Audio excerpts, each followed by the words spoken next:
Hey, this is Dave Pryor. Welcome to our live interviews from Agile 2018 in the LeadingAgile booth. Jeff Patton is here. Jeff, thanks for coming by. Thanks, Dave. So Jeff, you just finished your Ask Me Anything. Well, I did that this morning, and then I set in on another one, and then it took me a long time to wander down here. All right. It's a lot of people here. There's a lot of people. So how did it go in the Ask Me Anything? Good. What do I say? Well, I mean, good people. We talked right up to the last minutes, and I got to do my. So I'm going to send our conversation sideways. I'm going to do my ripping up money trick. It's not a trick to I'm known for this practice called story mapping and stories and things like that. And my way of explaining what a story is that goes into a sprint is to take a bill, $100 bill. Well, not $100 bill, and rip it up into little parts. And when people build a small story, what they're building is a part of a whole. I want people to understand that. So I got to do the ripping up money trick and shock a lot of people. Because everybody freaks out when you rip up money. But doesn't that push them back into we can't really ship anything until the whole dollar is put back together? So you can't release and learn one thing at a time. Well, there's a difference between. So one of the things I talk about in teaching is the difference between a build to learn versus a build to earn. Okay. Look, if I want to learn something, I ship an experiment, and I do the least I can possibly do to learn something. Right. And that's a very different thing than shipping at scale. Okay. When you ship at scale, you want to. There's an old phrase that comes from the product management community that says, "Nail it before you scale it."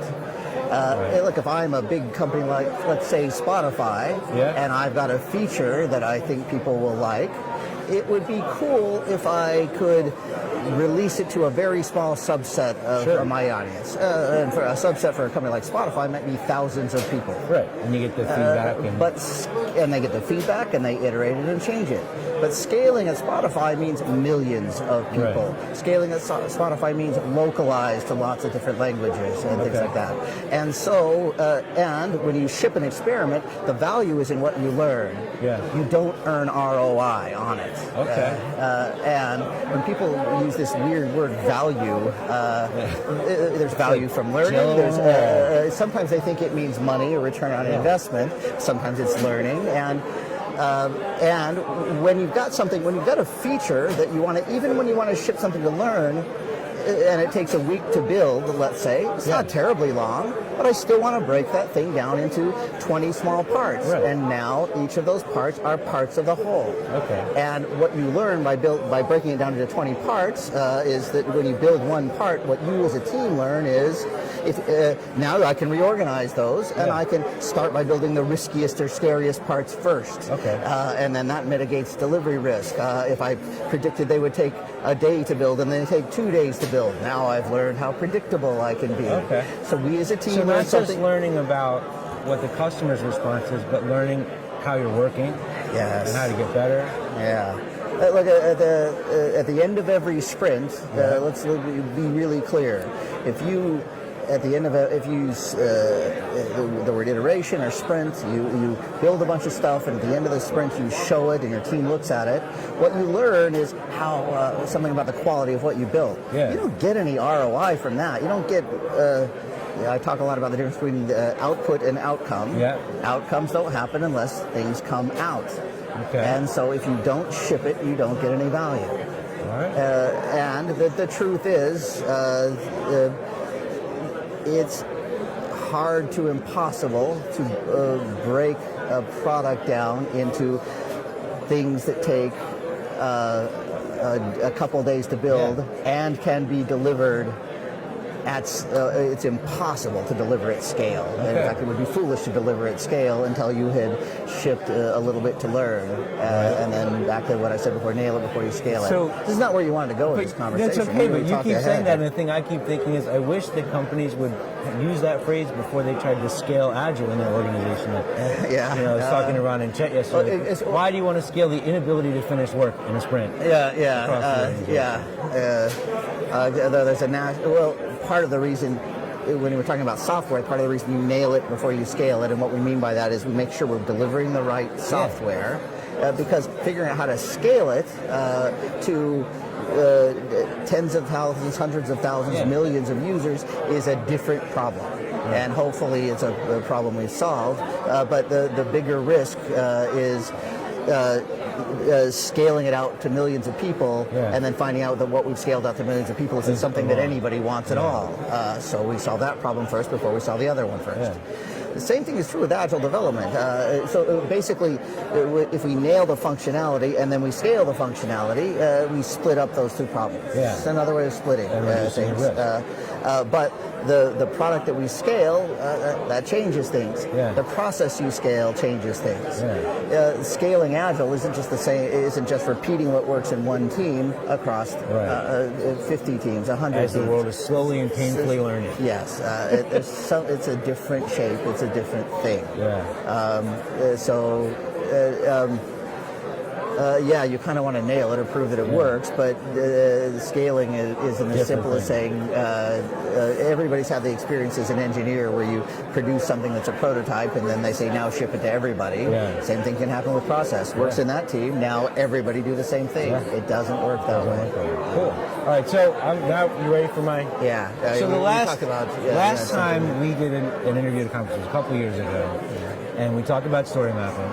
And I explained to you how I was teaching it, and you said, I'm remembering. Well, it's okay. It's all right. You said, I don't do that. You shouldn't do that at all. And you told me how to do it. You told me how you do it. And that's what I do in my PO class now. But the other thing in my PO class, I spend a lot of time on personas, and a lot of it's based on your work.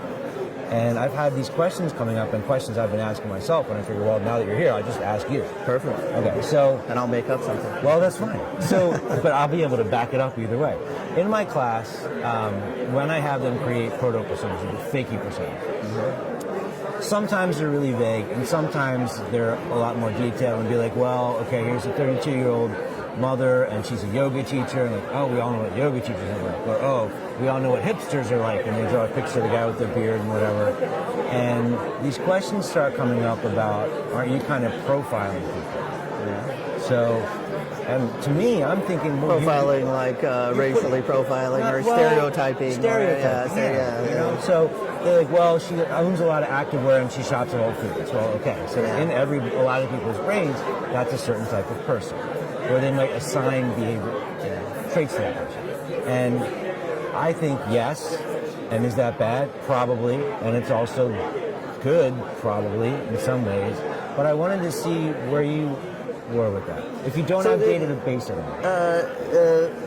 First off, it's funny when there's a lot of very traditional UX people bristle at all about doing this without having data to base it on. But then I need to remind them that look, I learned to create personas from the company Cooper, and people know who Alan Cooper is, and people know who Cooper is. This is Cooper's company. This is where it comes from. And the way I learned how to create personas, it was to create first what they called a persona hypothesis. You create an initial sketch of a persona. You use that to expose what you know and don't know, and then to build your research plans, and then create a better persona. Now, what Jeff Gotthelf calls a proto persona is the same thing. It's a practice that I first learned in 2004 for creating personas. That's the way it works. So don't be afraid of trusting your intuition or what you know. That's okay, so long as you don't treat your assumptions as facts. That's what gets risky. If you're making product decisions based upon guesses and assumptions, that gets risky. So backfill those assumptions with facts. But in most organizations that build products, they've got anecdotal experience that they can leverage. It doesn't have to be gathered through rigorous research. So that's okay. But if you've used the old proto persona format had two columns, and that's what I wrote about in the story mapping book. Is this two-column format? Did you ever use that? Go over that. Look, in the left-hand column, we put things about the goals and activities that this person does, or characteristics of this person. In the right-hand column, I sometimes write, what I learned from Cooper was we talk about design imperatives or design implications, or sometimes I write in that column, so what? Given that this person is this way, how would this change the product that we're building? Okay. Given that this person is a yoga instructor, how or does yoga, how would that change our product? If the answer is it doesn't matter, cross it out. It doesn't matter. If they have a Cocker Spaniel, it doesn't matter unless you're building a website for PetSmart. Well, then it starts to matter. Can it matter in the sense that you're also going to have to market to these people? You're going to have to find out where you can reach them. Now, so if we talk about personas, Alan Cooper gets credit for applying them to software development. Yeah. But personas came from marketing. Marketing-based personas were built by marketing people, and personas get referred to as a design target. Because our audience is huge, they're diverse, they could be anybody, and it just messes up your whole process to say, but what about these other people? Yeah. And you say, look, I'm going to focus squarely on building something that is awesome for this person, and we know that if I focus on awesome for this person, it doesn't mean it's going to be awesome for everybody. Well, it's not going to be awesome for everybody, but we know that it isn't going to suck for everybody because you designed it ideally for this person. Yeah. Everybody is a little bit like that person, and for the people that are most not like that person, it won't matter. Okay. Now, I promise I'm going to come back to this, but marketing personas are built as a design target for how to market to people.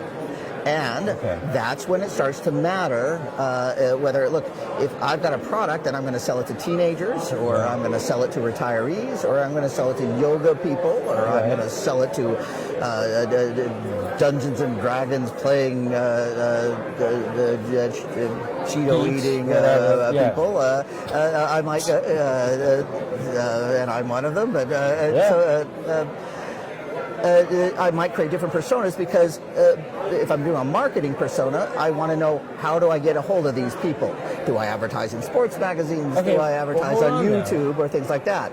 But when you build personas for software, they are not for marketing. But you want to know, how am I going? How are these? You build them focused on usage of the product. Okay. But aren't you trying to connect? Yoga instructors don't use the product any different than teenagers, then there's no point in separating them. But the developer, part of what, I mean, maybe I'm just not thinking of it the right way. I look at it also as if I'm a product owner, I'm trying to create empathy or some connection between the developers and the person on the other side of the screen. And if I can say, okay, development team, you're building something for the Cheeto-eating Dungeons and Dragons guy, and maybe they know a person like that. And then you get an emotional bond. And they're solving something for somebody that they care more about than just stick figure. Is that? Well, it is. You can tell me if it's total crap. It's just that what you want, you can put a little bit of color in there to make those people more real or a little bit more three-dimensional. But if the more you can put in there that is relevant to the design of the product, the better. Look, the things that become relevant, the things that help make people real are learning, things that help you build empathy are learning about what people love or what people hate. It's really painful when this person does this.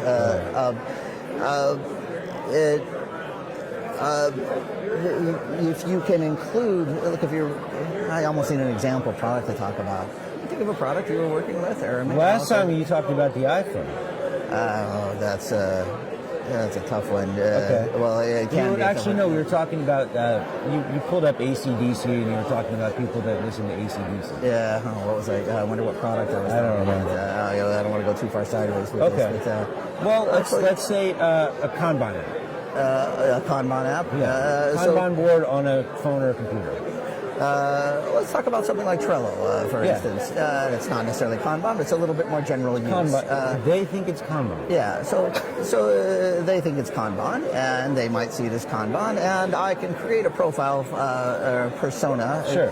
For me, a difference between a profile and a persona, a profile is more generic, and a persona is an example of a person. So I might create a persona that is somebody who's a team member of a software development team. And I can talk about their pains or their problems, and they may have pains with too much in the backlog and not everybody on their team moving things around and causing the status of things to be ambiguous and things like that. Okay, that's interesting. Then I might create another persona for somebody who uses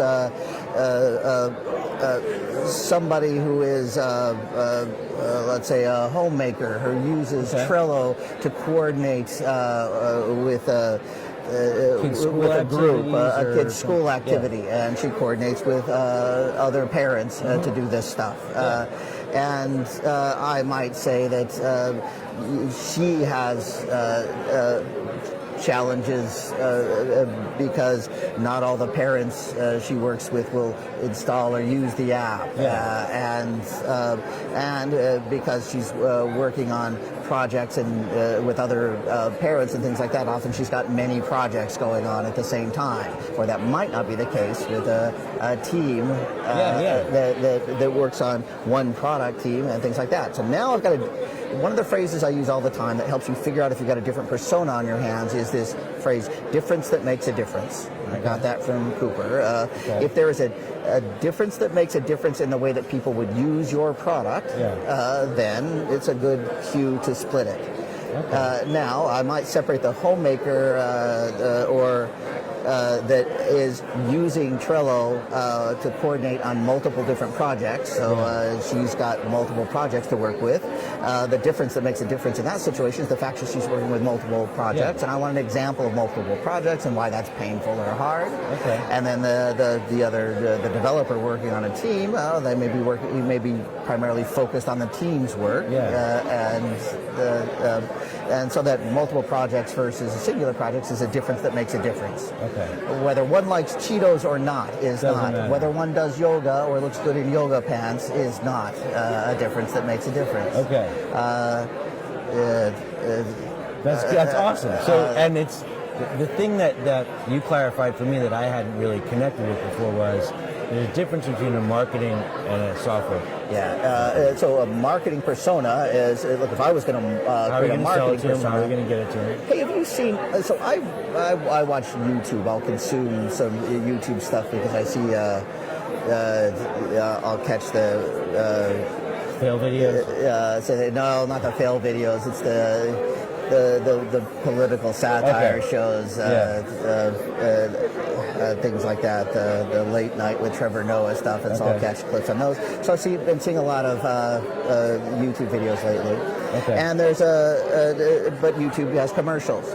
Lately there's commercials for a game, and I don't even remember the game, but Ryan Reynolds is doing the commercials. Do you know who Ryan Reynolds is? Of course, we all know that. Everyone knows who Ryan Reynolds is. It's the Deadpool dude, and the commercials are funny. And so the fact that they chose Ryan Reynolds to do those commercials, and they're putting them on YouTube, and feeding them to you, and feeding them to me or a YouTube watcher, what does that say about their audience? Who do they think they're talking to? Certainly someone who probably knows who Ryan Reynolds is, certainly someone who appreciates his sarcastic sense of humor, and certainly using YouTube as a channel says who it is. And it is not my father-in-law, who does not know who Ryan Reynolds is, does not watch videos on YouTube, and the way to reach him might be through AARP magazine, or through a more traditional media or things like that. The difference that makes a difference isn't in the way that they might use the application, it's the way that they would find the application. Marketing personas are about finding something. And anyway, that's awesome. I appreciate you kind of coaching me through it. All right, so before we go, I want to mention your book, so User Story Mapping. User Story Mapping, somebody told me it's now, if somebody said, when are you going to write your next book? I just came back from a session and people are asking me, when are you going to write your next book? The book is 4 years old now. It turns 4 next month. So I'm overdue, and I don't know. But if I write a next book, it will be on the tactics of doing good product management and product leadership in an Agile context. Currently I teach a lot of I am a certified Scrum trainer, which is not a badge I wear terribly proudly, but I only teach product ownership, and I teach it the way that I believe it should be taught. And the handouts that I use for my classes are up to 130 pages now. Wow. So people say, why don't you just sell those handouts, or why don't you just turn that into a book? But there's a little bit higher bar for quality here. So look, if I do write another book, it'll be on that. But in the meantime, if you want to know what I'm writing, you got to take a class. And but they can go to, obviously go to the Strumline site, but they could just go to agileproductdesign.com. Well, actually, I've sort of retired Agile Product Design. It still leads to, that was the blog I used forever. It's still. I got all prepared. What's the URL we should use? If you go to agileproductdesign.com, it'll redirect you to jpattinassociates.com. Because periodically I partner with people. That's the name of the corporation I've had for a while, and I don't know. Maybe I need to go back to Agile Product Design. No, I kind of like that because I first went to that. Yeah, that's what I used for years. So we'll put the right one in the show notes, and we'll put a link to the book. Yeah, to the book. O'Reilly book. And pick up on Amazon. And yeah, lately I don't write as much as I should, but I teach a lot, and I work with a lot of companies, and you can see what I'm doing there. All right. Dude, thanks for coming by. It was great talking to you. I appreciate the advice. Keep watching. We're going to be doing interviews all week long here at Agile 2018.